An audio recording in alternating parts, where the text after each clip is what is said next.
Desde Medellín, 1440 AM, HJNZ, Colmundo, la radio que te acerca.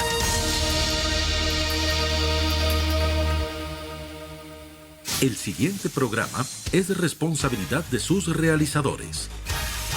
Colmundo, la radio que te acerca. Notas y noticias. En Colmundo Radio, 1440M, comienza 30 minutos de economía con información local, nacional e internacional. Para empaparse del acontecer diario de la economía, 30 minutos de economía, bajo la dirección del periodista Gustavo Zavala Berrío. Colmundo, la radio que te acerca.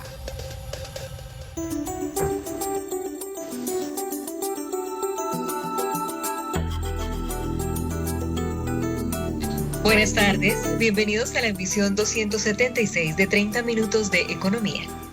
Hoy es viernes 7 de mayo del 2021 y saludamos a quienes nos sintonizan en los 1440M y a través de Facebook Live y de www.colmundoradio.com.co.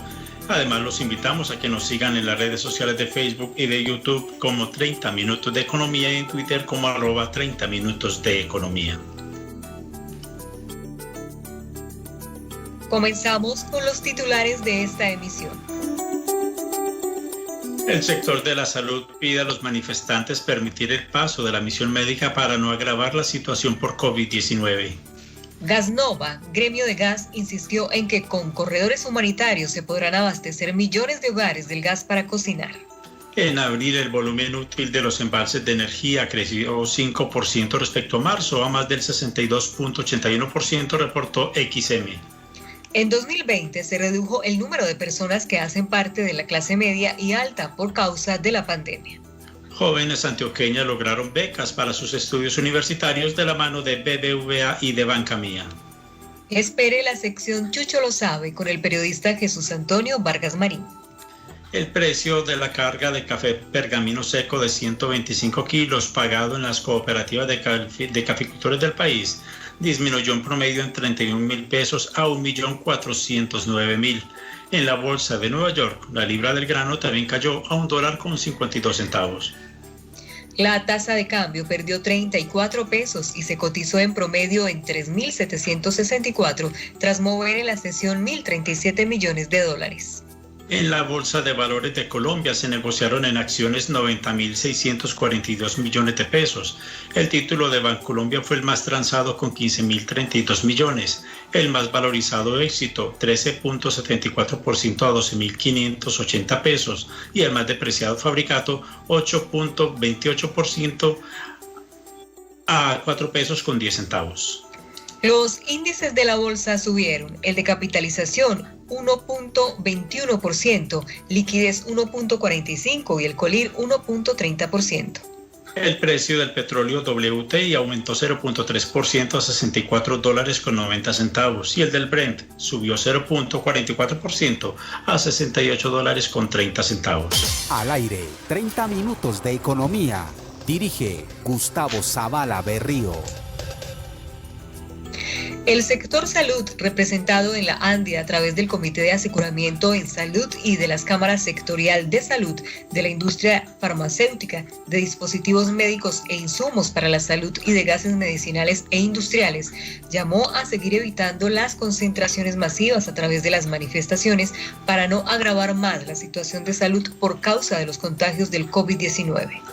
Carlos Jurado, el director de las cámaras del sector salud de la ANDI, invitó a la ciudadanía a tomar conciencia sobre la crítica situación que vive el país por causa de la pandemia, con cifras que dan cuenta de una mortalidad promedio de 500 personas, una ocupación de UCI superior al 80%. Eso nos lleva a pensar en que debemos conservar las medidas de distanciamiento y todas las medidas de bioseguridad que fueron establecidas desde el principio, que tenemos una misión médica a la cual respetar y que todo el profesional de la salud y todo el recurso humano del sector salud necesita hacer uso tanto de la infraestructura vial como de transporte público para poder acceder a prestar los servicios de salud hacia la comunidad, que tenemos unas IPS, llámense hospitales, clínicas, laboratorios clínicos, centros de imágenes diagnósticas, que ya están empezando a mostrar procesos de escasez en su atención. El dirigente gremial insistió en que se permita la circulación de insumos, medicamentos, ambulancias, camiones de oxígeno y demás elementos necesarios para la buena atención de los pacientes, puesto que algunos han fallecido por estos bloqueos de las vías. Tengo ganas de un yogur Colanta, que me sepa siempre a Colanta. Claro, porque es yogur Colanta, natural, cremosito, delicioso. Disfruta el de siempre, kumis, yogur, griego y de búfala, en todos sus deliciosos sabores. Sabe a campo, sabe a Colanta. La Asociación Colombiana del GLP Gasnova reiteró la necesidad de que se abran corredores humanitarios para el suministro para el paso de vehículos que transportan el gas licuado del petróleo para el uso de millones de hogares, hospitales, industria y comercio. El presidente de Gasnova, Alejandro Martínez Villegas, afirmó que son urgentes estos corredores de suministro para entregar el GLP a 12 millones de personas en 1.050 municipios del país. Estamos preocupados por el desabastecimiento de GLP que se está presentando en diferentes regiones del país, está afectando servicios hospitalarios y la posibilidad misma de millones de hogares de cocinar sus alimentos. Por eso esperamos que se habiliten corredores de suministro que permitan el paso y la circulación de GLP por las diferentes vías en el país. La problemática de desabastecimiento es grave desde el inicio de los bloqueos en el suroccidente del país, como Nariño, Cauca, Putumayo, Caquetá, Huila y Valle del Cauca. El gremio del GLP alerta que además desde hace varios días se están sumando distintas ciudades y regiones, entre otras los departamentos del eje cafetero, Boyacá, Piedemonte Llanero, Cundinamarca, zona de Mamonal en Cartagena. La economía local, nacional e internacional están en 30 minutos de economía. Colombia hizo uso de las cláusulas de conversión de los contratos con el Banco Internacional de Reconstrucción y Fomento para convertir a tasa fija 2 préstamos por $579 millones, con vencimientos en 2031 y 2040, originalmente indexados a la tasa LIBOR. Esta operación permite reducir potenciales costos en el servicio de deuda de la nación, ya que las expectativas de inflación internacional han subido la volatilidad en los tipos de interés y que el reemplazo de la tasa LIBOR, que operará hasta 2022 y será publicada hasta 2023, podría generar costos de transición en el futuro, afirmó César Arias, director de Crédito Público y Tesoro Nacional. Los créditos fueron fijados a una tasa de interés promedio ponderada del 2.5%, unos 81 puntos básicos por debajo de los costos de referencia en dólares de la nación, para una vida media de 9.1 años. Colombia ha ejecutado 89 operaciones de fijación por un total de $17.554 millones y 3.009 millones de euros desde 2019. 30 minutos de economía en Colmundo 1440 AM. XM, operador del Sistema Interconectado Nacional y administrador del mercado de energía mayorista, informó que el volumen útil de los embalses de energía creció 5% en abril frente a marzo al 62.81%. En el mes de abril, la generación de energía promedio fue de 194.2 gigavatios hora día.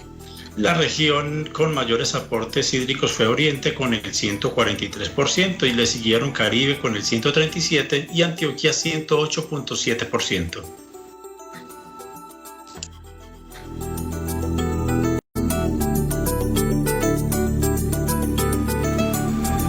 El 42.5% de la población del país estaba el año pasado en condición de pobreza, el 30.4% en situación de vulnerabilidad, 25.4% hacía parte de la clase media y el 1.7% en la clase alta. Así lo indica un reporte del DANE que precisa que respecto al 2019 se presentó un incremento de la pobreza, pues ese año había un 35.7% de la población en esa condición. El director del DANE, Juan Daniel Oviedo Arango, comentó que en los hogares numerosos de más de 4 personas, el 50.8% de ellas están en pobreza monetaria. Los hogares numerosos están más propensos a estar en situación de pobreza porque hay que repartir el ingreso entre más personas. Estas brechas de conformación del hogar entre hogares unipersonales y hogares numerosos castigan más a los hogares numerosos en Quibdó, en Riohacha, en Valledupar y en Santa Marta, y no lo hacen tanto en ciudades como Manizales, Medellín y Bogotá. Juan Daniel Oviedo Arango, director del DANE, precisó que se redujo que hubo un retroceso en la clase media, alta y vulnerable.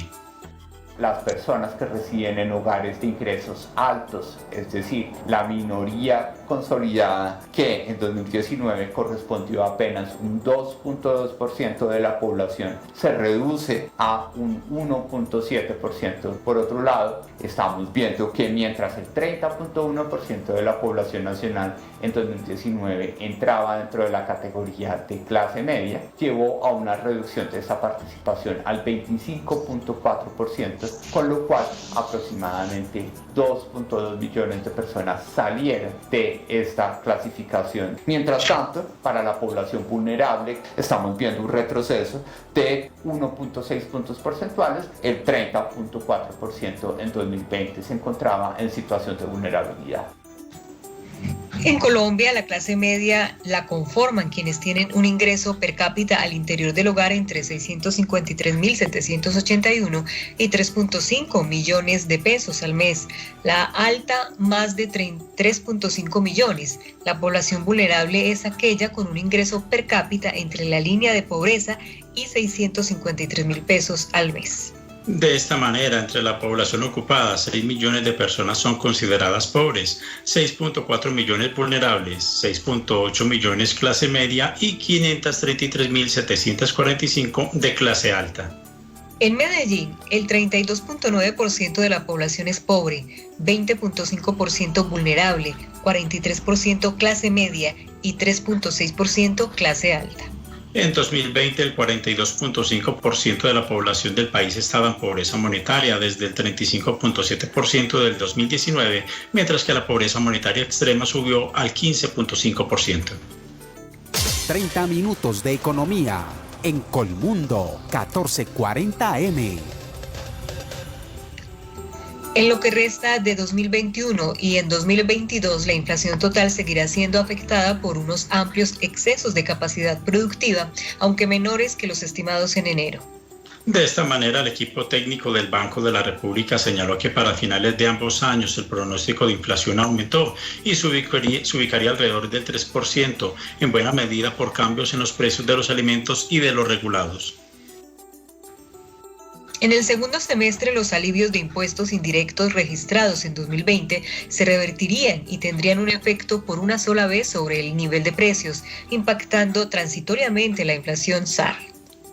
Al final del 2021 la inflación estaría en el 3% y en 2022 en el 2.8%, tasas mayores que las proyectadas en enero de este año del 2.3% para el 2021 y del 2.7% para el próximo año. El Banco de la República también revisó al alza su pronóstico de crecimiento de la demanda externa del 4.4% al 5.2% y el supuesto del precio del petróleo de 53 a 61 dólares por barril Brent.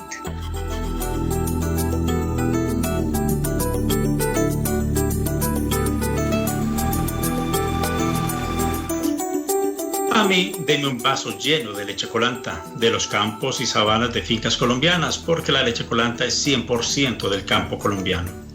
Colanta, sabe más, sabe a campo.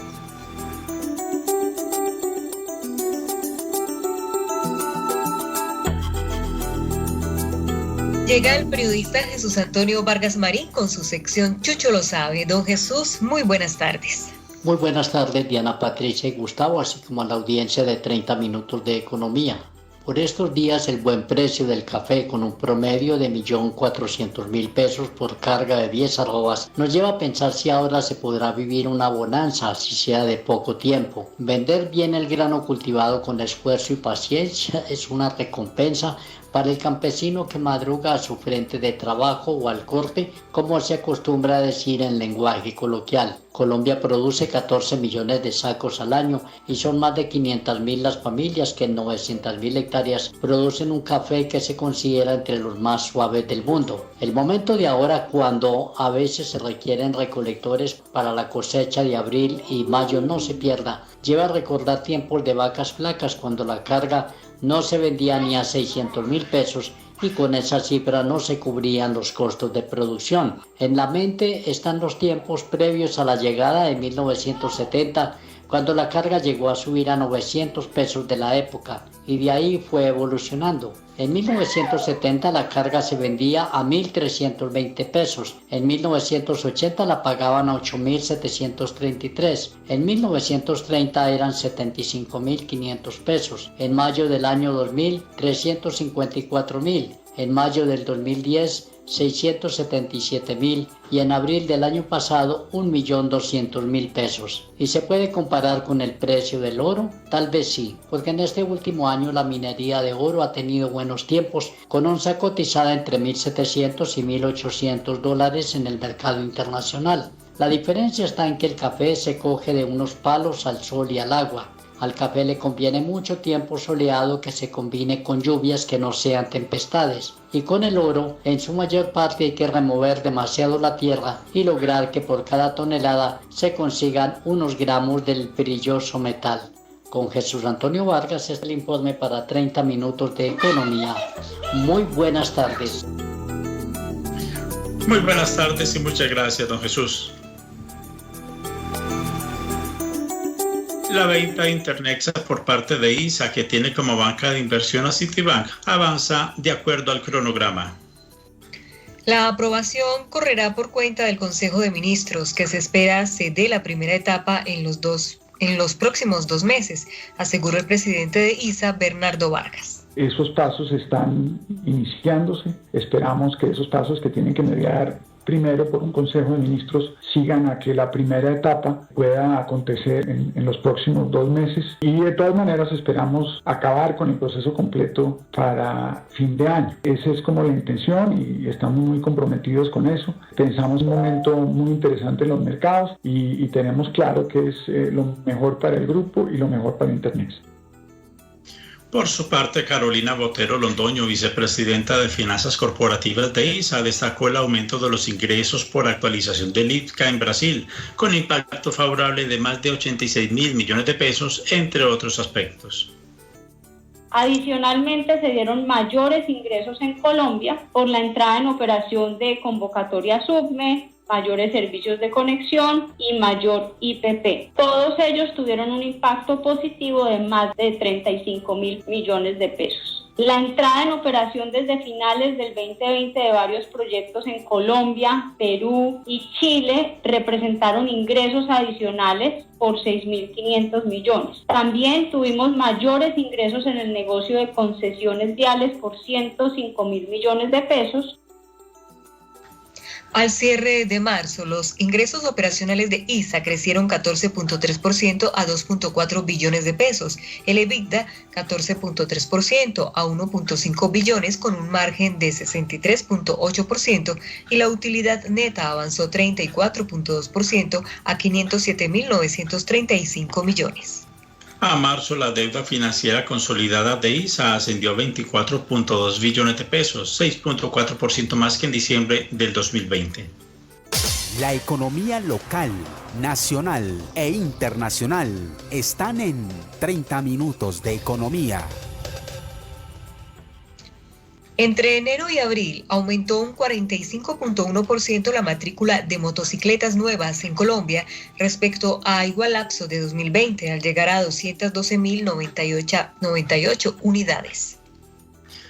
El reporte de la Alianza Andifenalco, con base en información del Registro Único Nacional del Tránsito RUNT, indicó que en abril el crecimiento fue del 26.444% hasta las 52.558 motos matriculadas, frente a 198 unidades de hace un año, y frente a abril del 2019 el alza fue del 10.72%.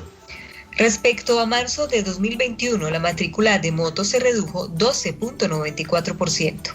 En abril del 2021, Cundinamarca tuvo una participación del 16.68% en motocicletas matriculadas, Antioquia del 15.77% y Valle del Cauca del 10.30%. En Antioquia fueron 8.287 unidades matriculadas.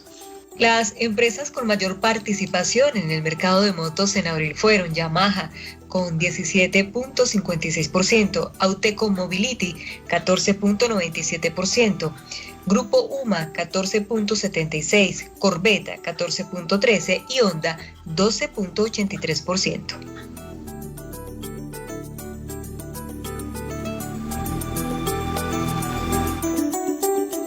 El departamento de Antioquia recibió de Fitch Ratings la afirmación de su calificación nacional de largo plazo AAA y de corto plazo F1+, al tiempo que retiró la observación en evolución para dejar la perspectiva en estable. La secretaria de Hacienda, Catalina Naranjo Aguirre, hizo el análisis de Fitch Ratings.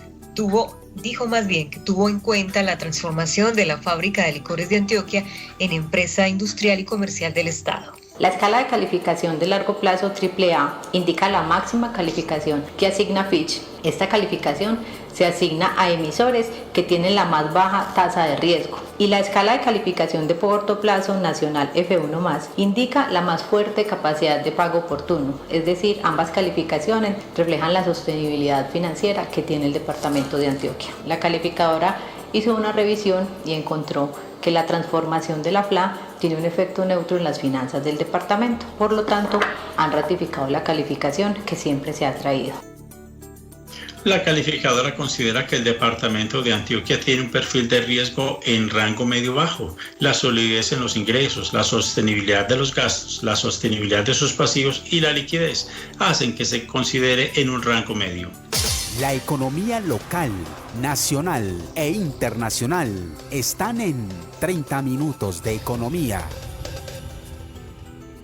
Estudiar una carrera universitaria y ser profesional será una meta alcanzable para dos jóvenes antioqueñas de los municipios de Dabeiba y La Unión, que serán becadas por Transformando Realidades, programa que lideran BBVA y Banca Mía.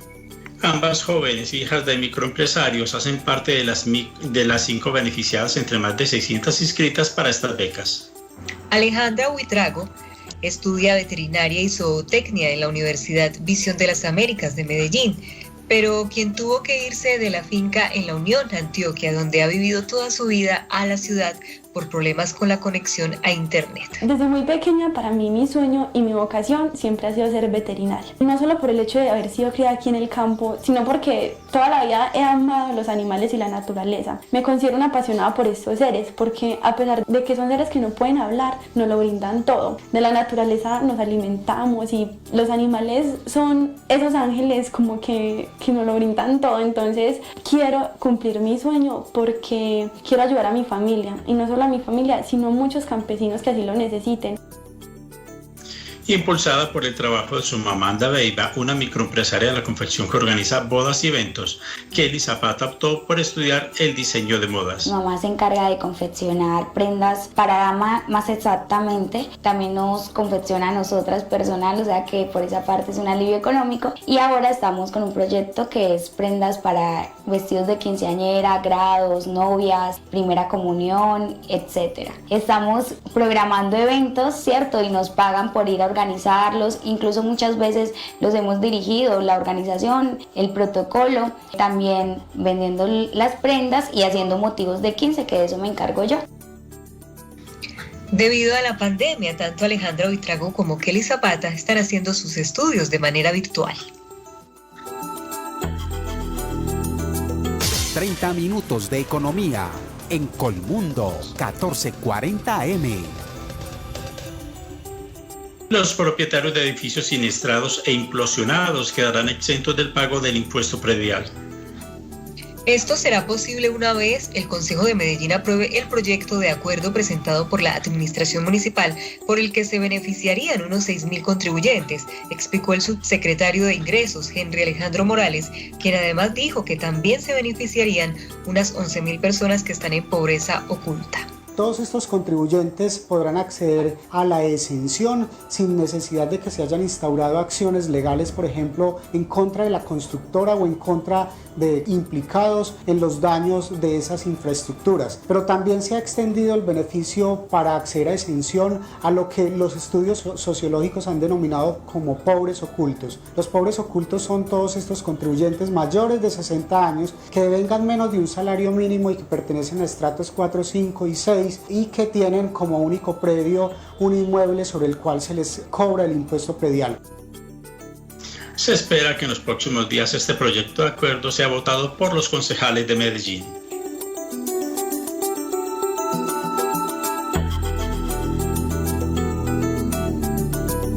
Muchas gracias por su atención. El próximo lunes volveremos con una nueva emisión de 30 minutos de economía.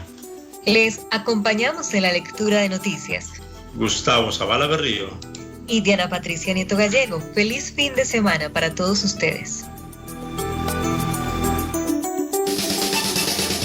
En Colmundo Radio 1440M pasaron 30 minutos de economía. Volveremos mañana con más información del acontecer de la economía local, nacional e internacional. 30 minutos de economía. Dirige el periodista Gustavo Zavala Berrío. Colmundo, la radio que te acerca. Escúchanos en Cartagena